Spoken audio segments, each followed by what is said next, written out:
ظاہر ہے تھوڑا سا مطلب ابھی ذہنی توازن بگڑا ہوا ہے، لیکن ان کی غزل کا ایک مسئلہ ہے، اگر اجازت ہو، حالانکہ میں بھی بھول رہا ہوں بیچ بیچ میں۔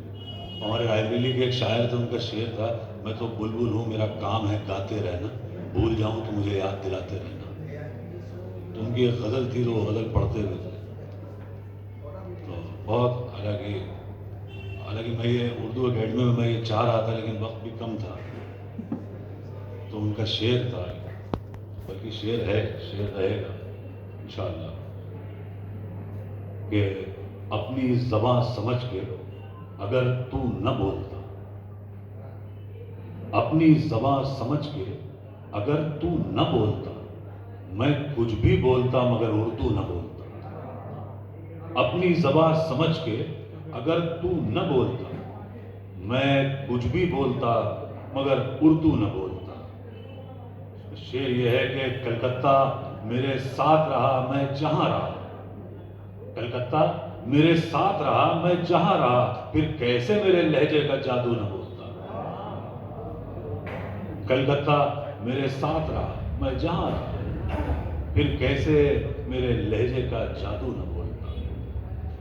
جیسے کہ میں نے آپ کو بتایا، بڑی بیماری میں بھی رہے، اور میرے والد، ظاہر ہے جب میں 5 بہنوں کے بعد ہوا، 4 بہنیں بڑی ہیں، تو 4 بہنوں کے بعد میرا آنا ہوا۔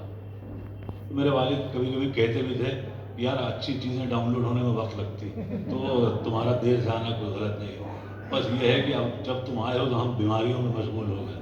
انہوں نے اس زمانے میں ایک شعر بھی کہا تھا کہ اے مولا اتنی کرم فرمائی ہونا چاہیے، اتنی بہنیں ہیں تو ایک بھائی ہونا چاہیے۔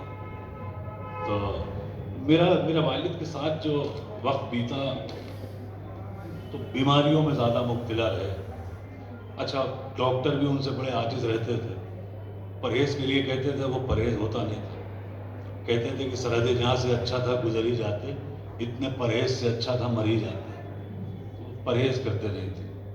کہتے تھے ڈاکٹر صاحب میں گوشت اتنی، مطلب جو گوشت کا ان کو شوق تھا، کہ وہ بولتے بھی تھے کہ میں گوشت اتنا ہی شوق سے کھاتا ہوں جتنے شوق سے غریب آدمی گالی کھاتا ہے۔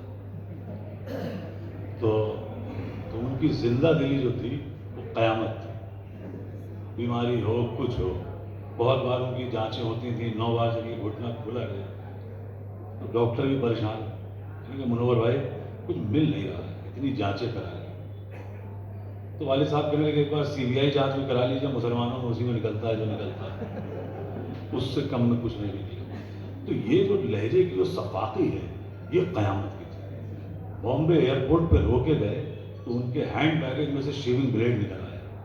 ہم لوگ ایسے ہی خوف زدہ، بڑی دیر بحث ہوتی رہی۔ تو اس وقت والد صاحب کی عمر تھی غالباً 61 سال، 10 سال پہلے کی بات۔ والد صاحب نے کہا کہ ایئرپورٹ اتھارٹی والوں سے کہ 61 سال کا آدمی ایک شیونگ بلیڈ